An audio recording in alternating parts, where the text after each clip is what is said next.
Hello YouTube, this is Sam Gerrans from Qur'anite.com. Today is Wednesday the 2nd of June 2021 and today I'm going to go through Surah 72. But before I do, just get some housekeeping out of the way. First of all, this week I actually have my t-shirt on the right way round. I know because my wife has checked.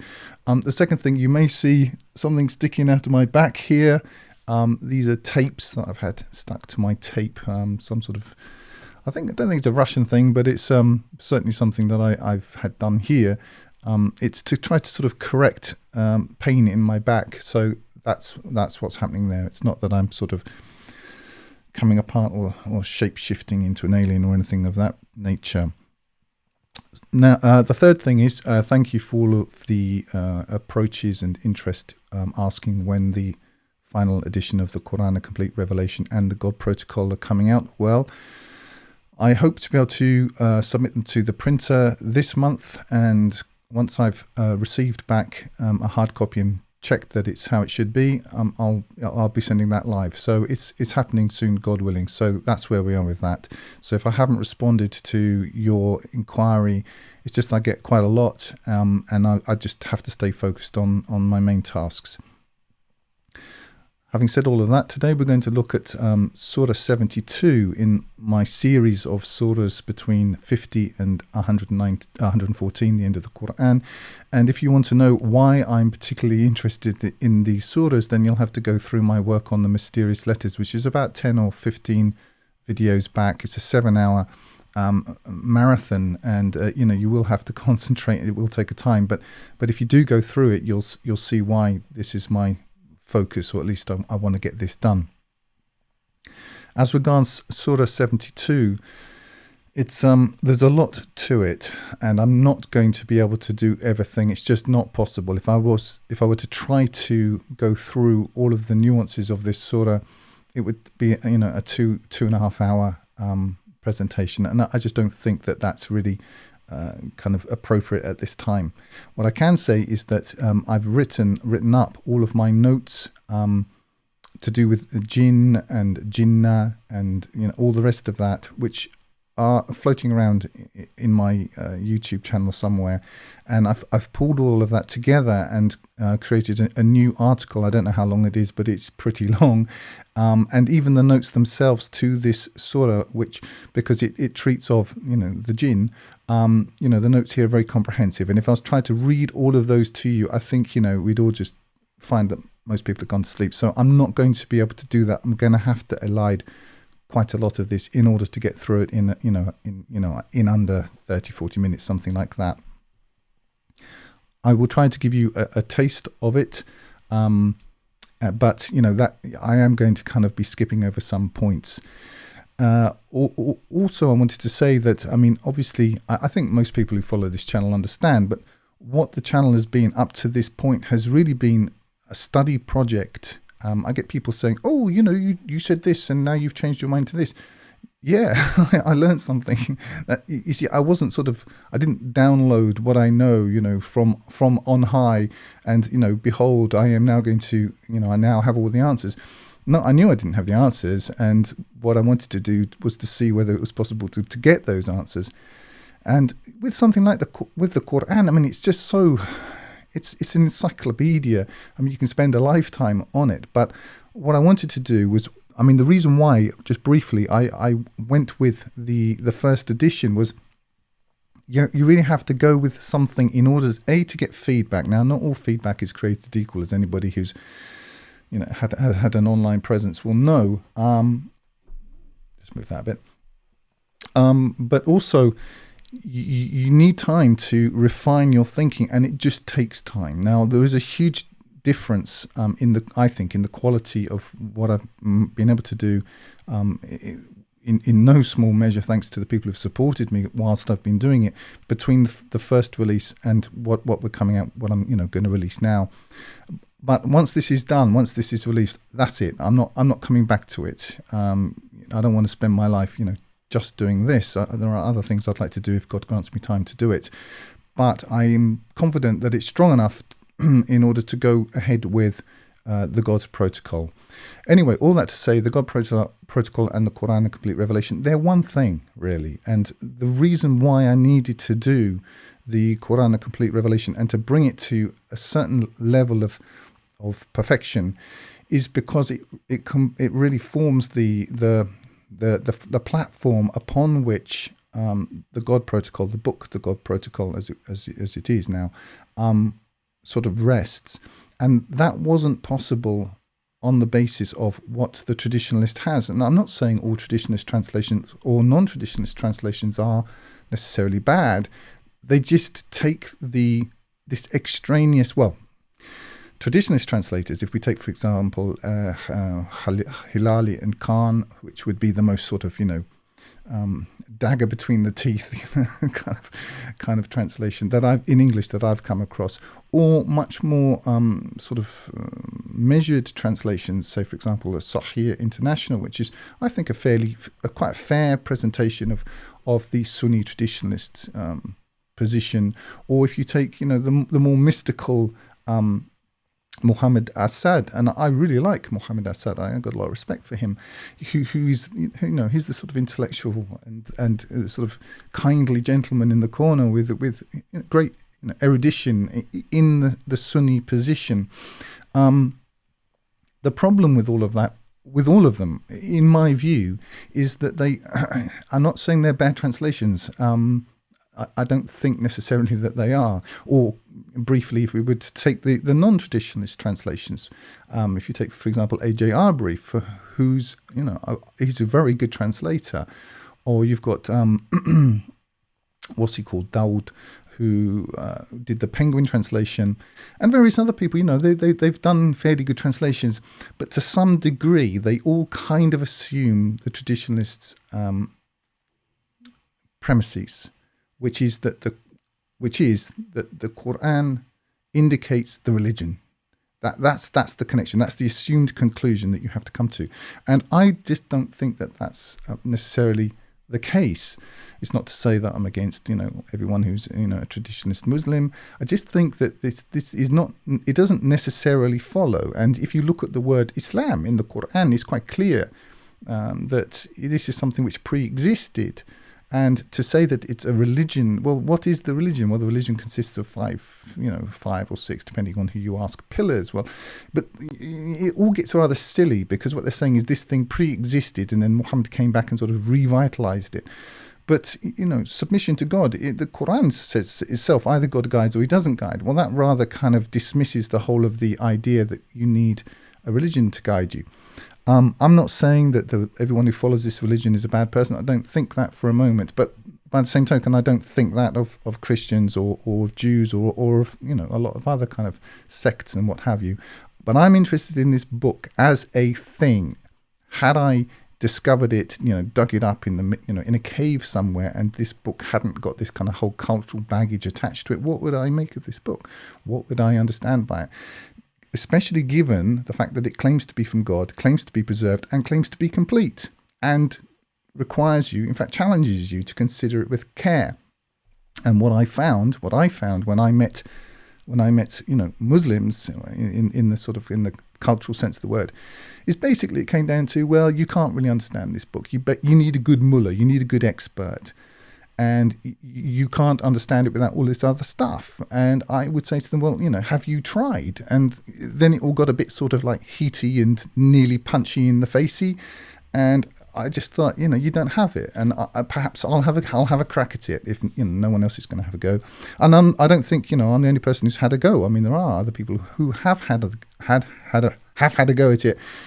But I wasn't really that impressed with what I read. So I thought I would, dedicate a certain amount of my life. And it is now 7 years. I've been doing this for 7 years. 7 years full time. This is what I've been doing. And, now I have got something which is cogent. It fits together like a very, very complicated jigsaw puzzle. 3-dimensional jigsaw puzzle, actually. And the reason why I had to have my own translation, not that the God protocol is really dependent on a different translation. Just that my translation is extremely consistent, and either I would have to kind of explain the God protocol on the basis of translations which are all over the place, with the best will in the world, they kind of are, or just do the whole thing myself and explain why. The second reason is that, as anybody who reads the God protocol will realize, or I'll explain in that, the ruling elite, they always warn you. I have a book here called The Great Reset, and I've got, what's his name, Bill Gates's climate change book. They'll always warn you. And my view is what's sauce for the goose is sauce for the gander also. The reason why they warn you is because they're legalists. They're very religious, and they have to tell you that, they have to warn you because what they're doing is manufacturing culpability. And so they don't just, they may just come up with some little soundbite or some film or whatever it is for you to watch, but you may be rest assured that there is a body of literature somewhere. There is the intellectual underpinning of whatever it is that they're warning you about, the law, as it were. And although you won't read it, and I won't read it, it takes too much time, it exists. And so really what this project has been about is creating an equivalent based on the Qur'an which can be applied to them. And that's why it's taken so much time, because it's just a lot of work. But it's also why I couldn't go with even some of the better translations, which I regard A.J. Arbery as, it's a good translation. But I needed something which was a full legal foundation upon which the God protocol as both as a book and then finally as a message of warning can rest. You can't just come along and warn the elite and say, oh, here you are, whatever, we've warned them, that's it. You need to have the whole thing together. So that's what this has all been about. Anyway, I'm just saying that to kind of give people some context of what this has all been about, if you haven't sort of worked that out. Because I do get people who say, I think they think that I'm presenting myself as a sort of mullah or sort of kind of replacement, that I'm now going to explain to them how many times they should wash each hand before they do certain things and all the rest of it. And they're kind of surprised that I don't take that role, because I just don't think it's necessary. I don't think it's even relevant. And anyway, that's. Do you really need somebody to tell you that? I don't know. It seems silly to me, but that's just me. Okay, so now we're going to get back into Surah 72. Now, in this, we're going to cover a couple of bases which have taken I can't even tell you how much work has gone into, and that's why I can't give you all of this now, because it just would be pointless. I would just be reading from my notes. But I am going to do some reading from my notes, but I am going to elide other parts.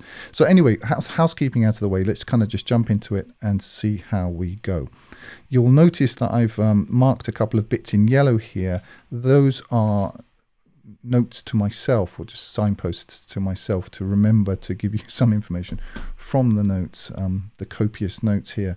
But we'll try to keep it short as possible. So let's just jump into it. Say thou, it is revealed to me that a band of the Domini listened in, and they said, we have heard an amazing recitation. Okay, now let's just start with that. Annahu. Now, I don't want to get deep into grammar, but I'm just going to give you just a reason why I have sort of highlighted that here. Many surahs, the more acquainted you become with the Qur'an, the more one sees that there are individual surahs, just fighting with the microphone here, individual surahs have particular characteristics, and even individual surahs have even grammatical characteristics. They'll use like a passive, or they'll use this, and you realize that actually they're teaching you. Each surah has got things about it that sort of jump out from the page. If you read it, fresh, without sort of kind of assuming the conclusions of the religion. And in this particular surah, you have this construction, this grammatical construction, and it just happens so many times. Bang, bang, bang, bang, bang. You can't help but think, well, why is this happening here? It does happen in other surahs, but it happens prolifically in this particular one. And so to me, as somebody with a bit of a literature background, I'm kind of trained to notice these sorts of patterns. It's pattern recognition is what it's really down to. So all that to say, it was revealed to me that, but it hammers this, that, as we'll see as we go through. And I just looking at it as a thing, as opposed to a sort of conduit to a religious outcome, I came to the conclusion that this must have some sort of significance, and I have signalled that in what follows. So I'm not going to read the whole note; it's quite long, and but that's the kind of the bones of it. So let's continue.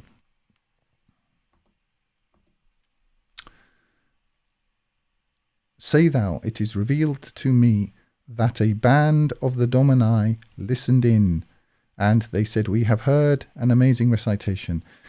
Okay, Domini. What do I mean by Domini? Well, the Domini are, this is Jinn, El-Jinn, as opposed to El-Jinnatu. I treat these as different lexical entities, and in my analysis, quite clearly, they are related, but they are separate.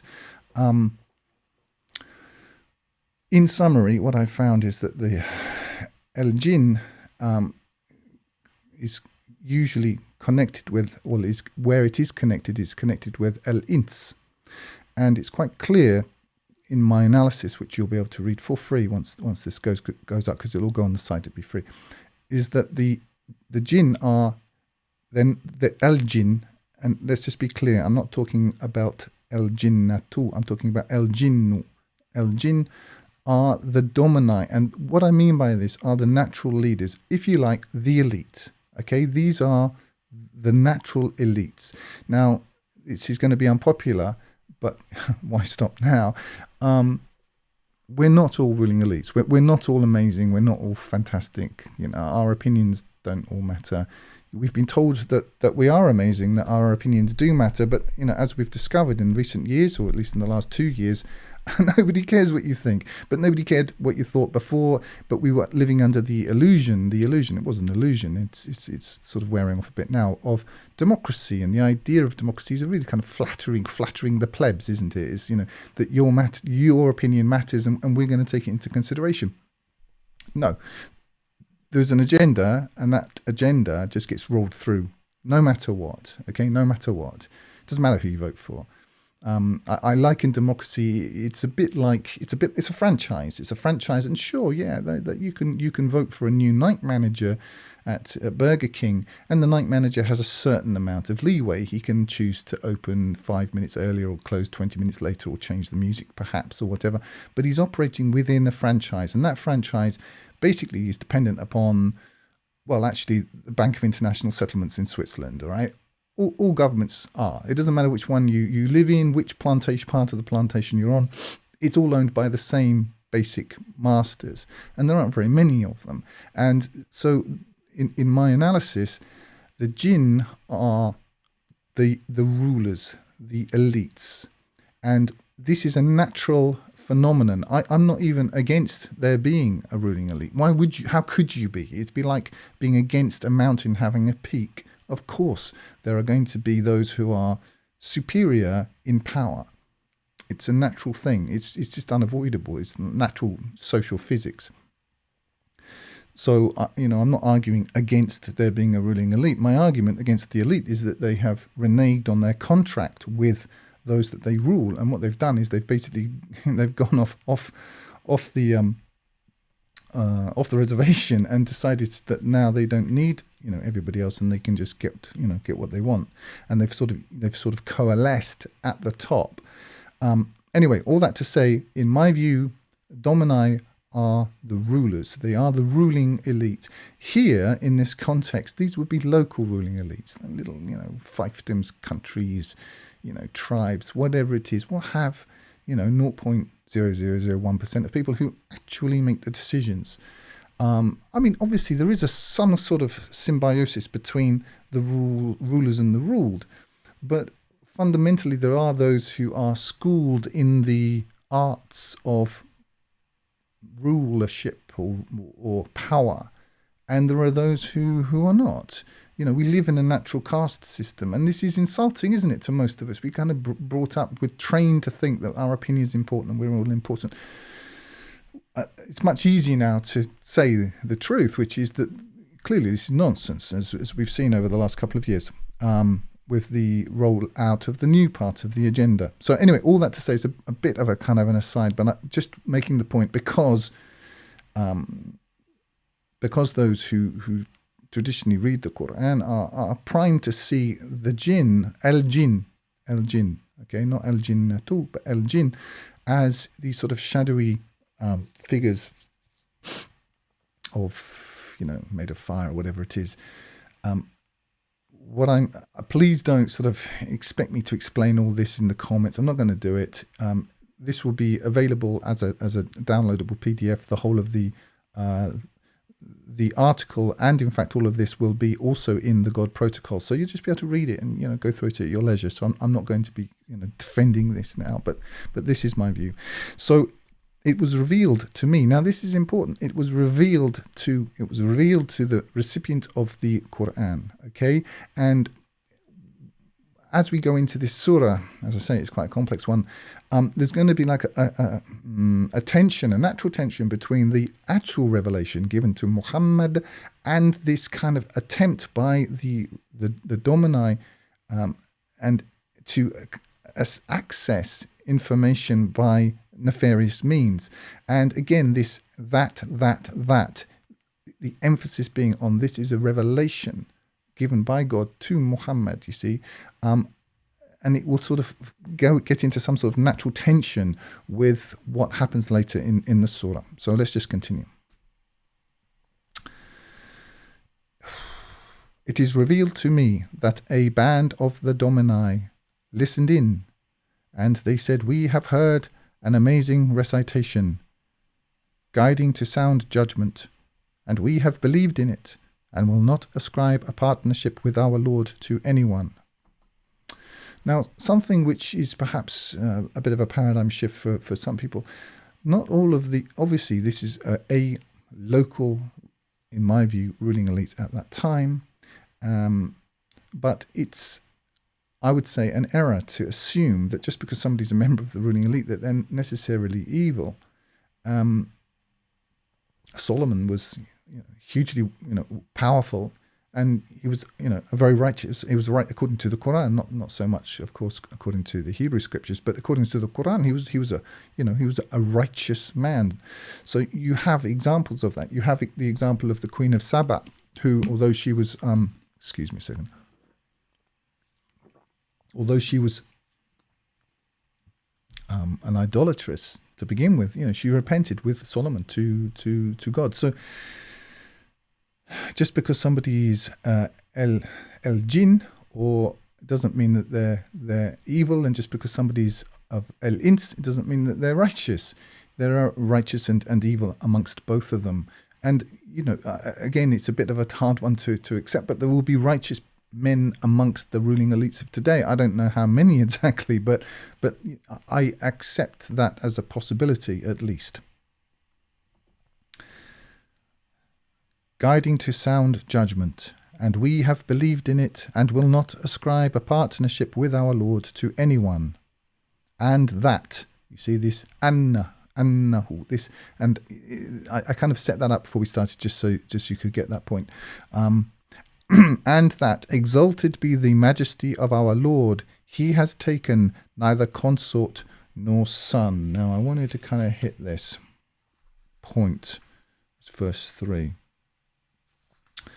Okay, now I mentioned some of the translators when I first started this talk, because I think a lot of people think I've really got it in for everybody else, and, you know, Sam Gerrans thinks he's right and everyone else is wrong. No, I don't necessarily think that. But what I've done is applied a new hermeneutical methodology one that could be applied by anyone who took enough time to do it, but it does take a lot of time. But somebody for whom I've got an awful lot of respect, even though I don't agree with him on a number of points, Muhammad Assad, and whom I quote a lot in my work. He says here, or I say, Muhammad Assad understands this statement to support his view that the speakers are Jews, since the portion here refutes the calumnies heaped upon God by Christians. See, it says, and will not ascribe a partnership with our Lord to anyone. I agree with this view within the context of my identification of Jinn as dominant rulers. Again, I'm going to have to, unfortunately, elide a certain amount of this just to get through in time. Let's continue. And that the fool among us ascribed a wanton falsehood to God. Now, I am going to try to hit this point. Okay. Generally thought by those who hold to the traditionalist view of this chapter to refer to Iblis, i.e. the fool or the foolish one. Like me, Muhammad Assad does not accept uncritically the view that Jinn are non-human entities. At least he does not do so at this point. Assad, himself a Jew, born Leopold Weiss, supplies a comment which I include for interest. Quote, if we accept the supposition that the beings spoken of here were Jewish strangers, the, quote, outrageous things which they mention would appear to be an allusion to the deep-set belief of the Jews that they were, quote, God's chosen people, a belief which the Qur'an consistently rejects and of which the new converts now divested themselves, end quote. I continue. The reference could also be to the foolish in general. For example, by analogy with the construction most moderate of them, i.e. among them at 6828, or to the creators of lies about God, such as the inventors of the Talmud or Saul of Tarsus. However, my view is that since it is Jinn who are speaking, whom I identify as representative of the dominant men or ruling elites of the time, I think it most likely that they are referring to one of their own on that basis. Okay, so I'm saying that Jinn, and I do mean Jinn, I don't mean Jinn at all. Jinn are the dominant ones. Okay, so if they're talking, that since it's them who are speaking, I take it as most likely that they're referring to one of their own, i.e. another man who is a member of their class. I'm not talking about Jews. I'm talking about a member of a dominant caste, which in our day transcends any ideas of race, nation, what have you. They have members from right across every single sort of demographic. And I think it most likely that they're referring to one of their own on that basis. Accordingly, I think the reference most likely to indicate Emperor Constantine, who, it will be remembered, convened and presided over the Council of Nicaea in 325. The result of this council, at least according to Wikipedia as of January 2021, was that, quote, the council declared that the Son was true God, co-eternal with the Father and begotten from his same substance, arguing that such a doctrine best codified the scriptural presentation of the Son, as well as traditional Christian belief about him handed down from the apostles. This belief was expressed by the bishops in the Creed of Nicaea, which would form the basis of what has been known since as the Niceno-Constantinopolitan Creed. Emperor Constantine, that's the end of that quote. Now I continue. Emperor Constantine undoubtedly meets our criteria for Jinn. And so, while the speakers in the surah seem most likely to have been Jews, as per Muhammad Assad's comment, their defining characteristic within the Quranic framework is not here Jewishness, but membership of a ruling elite or ruling caste. And on that basis, the speakers would regard Emperor Constantine as one of their own. This understanding comports both with my view of Jinn as representatives of a dominant minority, the Jewish aspect of which is identified by Assad, and with the refutation of common Christian errors at 72.3. For a fuller discussion, see my article about this, which is Article 3, which is included in both the Qur'an, a complete revelation, and in the God Protocol, in the new editions of both. This article is in the appendix section of both. Again, I can't go into it in full detail, but I'm just trying to give you a taste of this complex surah. Okay, let's continue. And that we had thought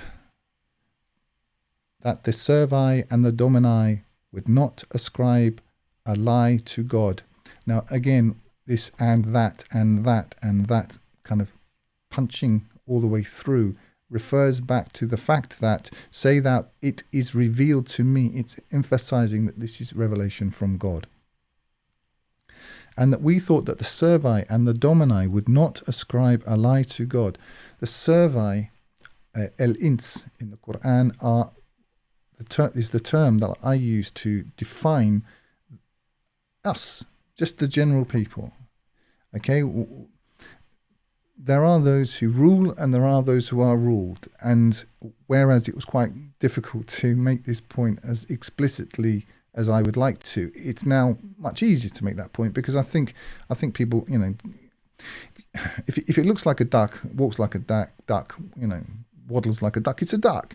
So if you've got no freedoms and someone else is making all the decisions for you, it's a tyranny. So you live under what you live under. Obviously, we lived under a softer, kind of cuddlier, more duplicitous kind of version of it before. But it is what it is. Anyway, let's continue. Oh, hold on. Have I got a note here I'm supposed to read? Yes, I have. And that. The implication is clearly that the speakers were wrong in their assumption. If we grant that the reference above, which I just read the note to at 72.4, is Emperor Constantine, as I assert, the present verse makes sense. Constantine, as a member of the ruling elite or domini, presided over a gathering of the Council of Nicaea at 325 of around 300 bishops, whose political position at that time in church history was unambiguously that of Servii. So that's how I see that. So let's go back to this again. And we had thought that the Servii and the Domini would not ascribe a lie to God. So they'd thought that, but they were wrong. And how were they wrong? Well, they were wrong in the case of Constantine, who was a member of the Domini, and all of the bishops who were there under his auspices, under his aegis in 325, who were unquestionably members of the Servii at that time. To continue. Yeah. And that men among the Servii sought protection with men against the Domini, so they increased them in baseness. Now, this is an interesting question, but it's too complicated for this particular piece. So I'm just going to elide that. To continue. And that they thought, as you thought, that God would never raise up anyone. And that we touched the heaven, but found it filled with strong guards and flames. Now, this is quite a complex piece as well, but in short, my view is that there is a connection between el-Jinn and el-Jinnatu, and that the ruling elites have a spiritual aspect to them. They certainly have a religion. They certainly have a religion, which if you've ever travelled to a large number of capital cities around the world, you'll notice that all of the symbology, the principal symbology is Egyptian. Why is it all Egyptian? Why have they got obelisks and all of this stuff everywhere? The Vatican City, and it doesn't matter where you go, London, Washington. They belong to a religion. They have a religion, and that religion, in my view, is essentially demonic. And so there is an overlap. They are able to, if you use, for example, the idea of astral projection, which I think is really, a modern term, which is what we're talking about here. This is being, they have they have, Satans, they have demons that work for them. There's no question about it. And this is being contrasted. This is being contrasted with the genuine revelation which was given to Muhammad here, with which the surah opens. And so, and that. Every time it says and that, it's kind of punching home the point that this whole thing is part of a genuine revelation which does come from, above the point at which the Satans can penetrate. See notes for more details. I think there's enough of that for this point. Verse 9. And that we sat there on seats to hear, but whoso listens in now finds for him a flame waiting. So clearly there was a point at which, they were able to get closer in, but that they have been banished from getting any closer to the counsel of God's counsel. Again, this has been contrasted with the fact that this whole thing has been sent down from God. Remember what it started with, say thou, it is revealed to me that, and again it goes bang, bang, that. It's pointing back. Remember where this is coming from. This is all coming from God, who is above that, to which the Jinn, the Domini, can muster their forces to kind of ascend. To continue, and that we know not whether evil is intended for him who is in the earth, or whether their Lord intends for them rectitude. And that among us are those righteous, and among us are other than that. We are of diverse paths.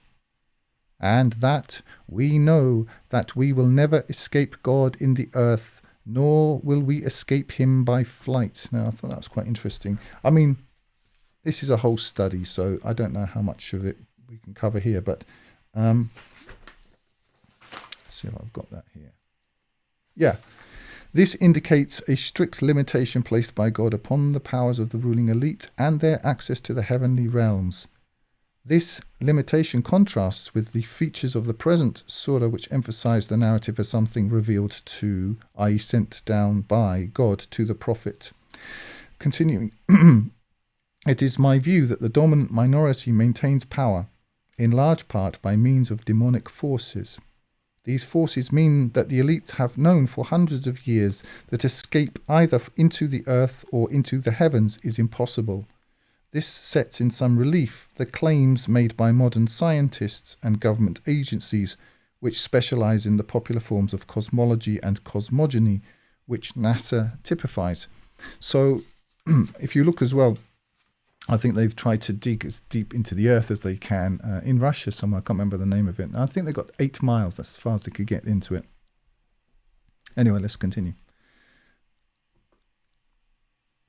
And that we know that we will never escape God in the earth, nor will we escape him by flight. 13. And that when we heard the guidance, we believed in it. And whoso believes in his Lord, he will fear neither loss nor baseness. And that among us are those submitting, and among us are the unjust. And whoso has submitted, those have sought rectitude. And as for the unjust, they are the firewood for Gehenna. And had they but been upright upon the path, we would have given them water to drink in abundance, that we might subject them to means of denial thereby. Just a point on that. You read that, water in abundance to drink, that we might subject them to means of denial thereby. This is quite a common motif of either good things in general as being a means of denial.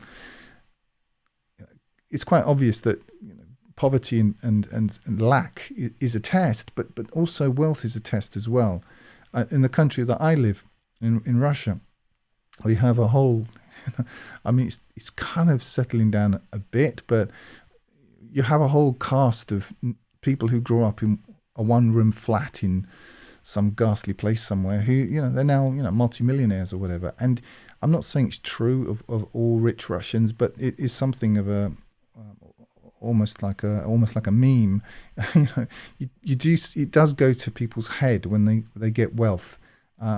And it is a test. And I'm not saying that it's impossible to be wealthy and righteous. Again, let's just refer to Solomon. But it is a test, and not a lot of people do very well at it. What all money does is money doesn't change the music; it just turns the volume up. So kind of whatever you were before you had it, you'd just be that just louder, and that's what happens. So that's what I see anyway around me. Although I don't live in Moscow anymore, which is where it's sort of most obvious. Anyway, let's continue. That we might subject them to means of denial thereby. And whoso turns away from the remembrance of his Lord, he will cause him to enter a grievous punishment. And it says, and whoso, it doesn't matter who you are, if you turn away from the remembrance of his Lord, he will cause him to enter a grievous punishment. And the places of worship belong to God, so call not with God to anyone. Okay, and at this point, and that's kind of start again. So these are signposts, in my view. If you had how many are there? I'm not going to count them now, but it's about 20 in one surah. To my mind, it's pointing back. So it's operating as a signpost, saying, "Oh yes, remember this thing again, the thing which we had in the first verse, which is, say thou, it is revealed to me that annahu." And this thing or modifications thereof occur right the way through. And you have one here at verse 19.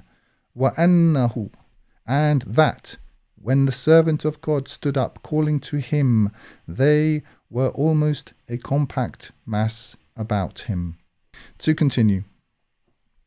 Say thou, I but call to my Lord, and ascribe not a partnership with him to anyone. Say thou, I have no power over you for harm or rectitude. Let's just read that again. Say thou, I have no power over you for harm or for rectitude.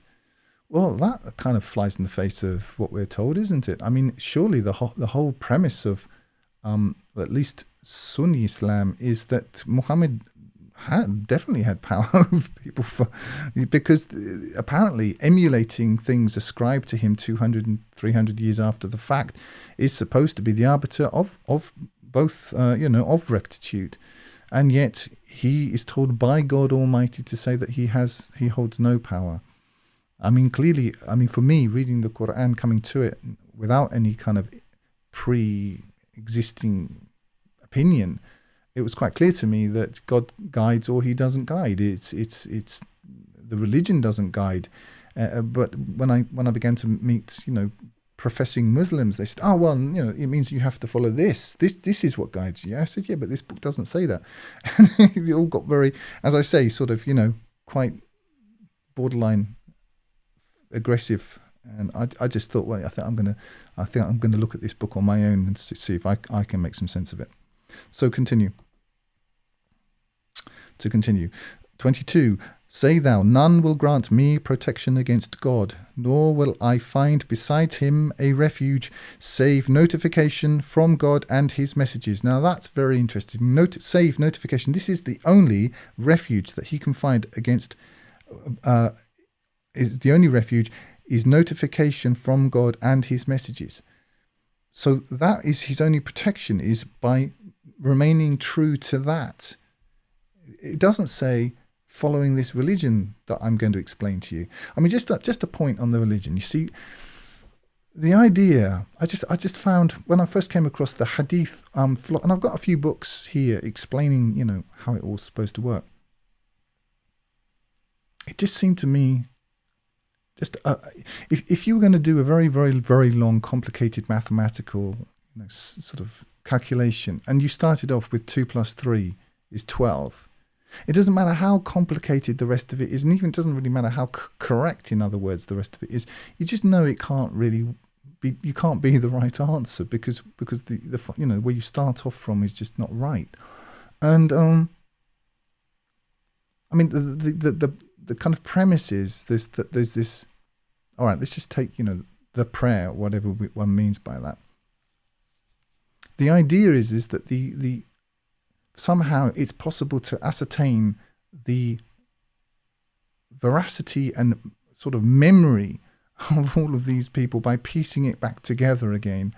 And yet, if you say to any Muslim, say, well, okay, you know how to pray, right? Okay, so how do you do it? How do you do it? Well, they'll say, okay, well, there's, you stand and then you recite and then you bow and then you stand and then you do sujood, then you sit, then you do sujood and then you stand up again. So you say, okay, that's one unit. And then, okay, so how many units are there, in the morning prayer? Let's say, okay, well, there's 2 at Fajr and there's 4 at this and there's 4 and then there's 3 and then there's whatever. Okay, fine, we've got all that.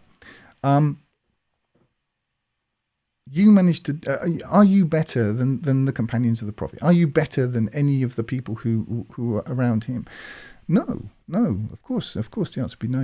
You weren't. But you were able to do something that none of them were able to do. You were able to summarize in 30 seconds the entire required prayer format. Well, why could none of them do it?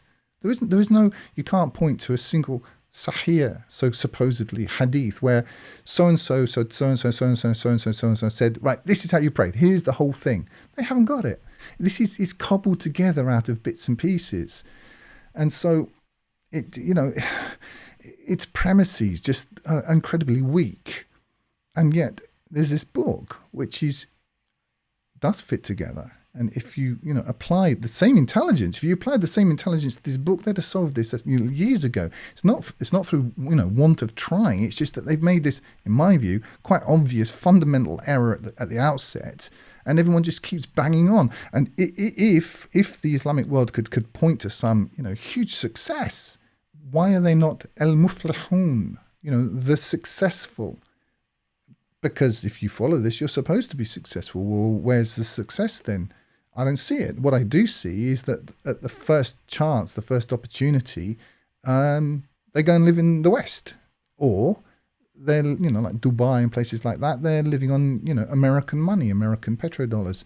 So there isn't anything to there's nothing historical to back it up now. They haven't got, it doesn't fit, it doesn't work.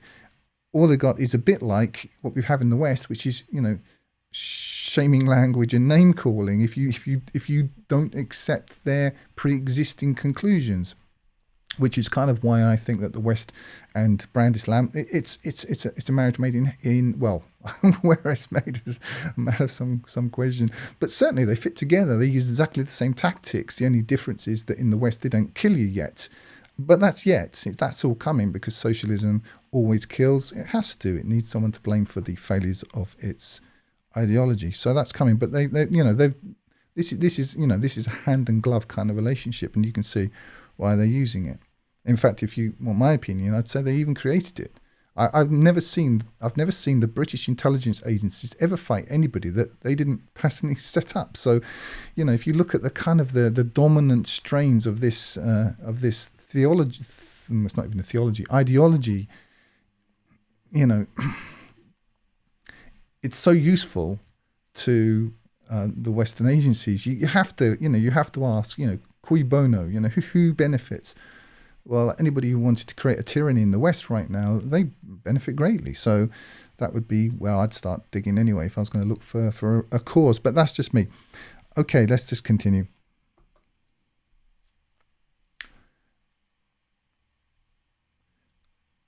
Save notification from God and his messages, and whoso opposes God and his messenger, for him is the fire of Gehenna, they abiding eternally therein forever.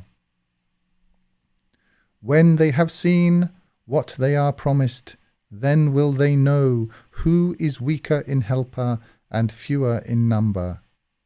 Say thou, I know not whether that which you are promised is near, or my Lord will make for it a span. Well, that doesn't comport with what the traditionalist says, does it? The traditionalist has an entire eschatology kind of created from various bits and pieces with the Dajjal and the Mahdi and all the rest of it. This whole stuff, none of which is in the Qur'an. People ask me, all the time, what do I think of the Mahdi? I don't think anything about him. Why would I? It's not in the Qur'an. It doesn't exist. It's just made up. And not only is it not in the Qur'an, it objectively contradicts the book which the traditionalist claims is his foundational scripture. But, that's what you do when you start making stuff up. It doesn't work. It starts getting awkward, and then all you've got is shaming language and accusations and killing people because you have to explain away why it doesn't work. Well, that's the reason why it doesn't work. The reason why it doesn't work is quite obvious. It's because it's a totally different, extraneous fiction. So there you are. It's the answer. Carry on. The knower of the unseen. He discloses not his unseen to anyone, save to a messenger he has approved. I'm just going to stop there. You see, I'm kind of going back now to when I opened about and that, and the whole surah begins with, say thou, it is revealed to me. And this being in some kind of contradistinction, or at least tension, with the attempts by the Domini to penetrate into the heavens, whereas this whole surah is sent down upon the messenger of God, you see, upon the Prophet Muhammad. 27. Save to a messenger he has approved, and that, and here we have another and that he sends before him and after him watchers, that he might know that they have delivered the messages of their Lord, and he has encompassed what is with them and counted all things by number. Now, I've had to elide a number of things there. I dread to think how long this video has gone on for. I can't actually see from here, but I wanted to at least kind of try to get it as short as possible. If you want to know more about this, you'll be able to, as I say, God willing, in about a month, this will at least be on the site ready for download, and books will be available at some point after that, God willing. So that's where we are with it. I'm going to leave it there. I hope everyone's well, and that's all for now. If you're listening on YouTube, you can download my full translation of the Qur'an free using the button in the top right-hand corner, or buy the hard copy there at 10% less than on Amazon. I also encourage you to sign up for the Qur'anite Plus newsletter on the site to get occasional micro updates. You can download the audio from my YouTube videos to your mobile device using the links in the drop-down below. I recommend meetquranites.com to connect with other Qur'an-alone believers. Like if you like, comment if you have something constructive to say, and subscribe to get more each week. And use the link in the drop-down below to donate if you would like to help me keep doing this. And remember, this life is short. Eternity is long. If you want good trees, plant good seeds.